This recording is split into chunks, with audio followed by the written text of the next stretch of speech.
when Russia invaded Ukraine, that was a disaster for the Russian people, disaster for the Ukrainian people, disaster for us people, working classes all around the world. But the transnational capitalist class didn't look at it like that. They looked at it and said, incredible, this is just what we want. All over the world, war, conflict, repression are becoming privatized and profitable, and they're sustaining a global economy which is mired in stagnation. So increasingly, Palestinians become what I call surplus humanity, meaning that capital does not need to exploit their labor. They're just redundant, surplus. You just have to get rid of them. And so really the genocide against the Palestinians of Gaza is surplus humanity, serves no use for global capitalism, and Israel is doing the dirty work of global capitalism by trying to get rid of the Gazan population and then move into there.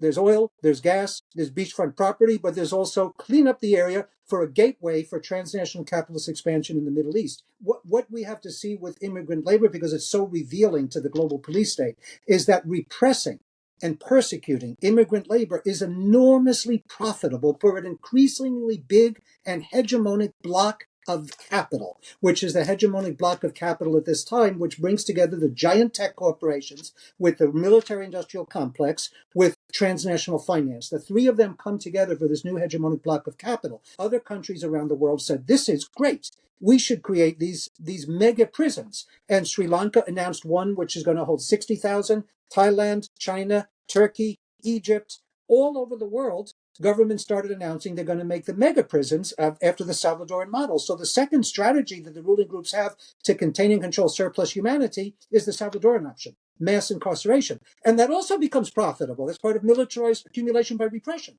I mean, the image of an industrial worker making $40, $50 an hour and having a home and also a boat and all of these benefits, that's a bygone era. The vast majority of workers, they are citizen workers in the United States already, pulverized. This system is so internally contradictory. It's going to collapse in on its own weight. Of course, it's going to take humanity down with it if we let it.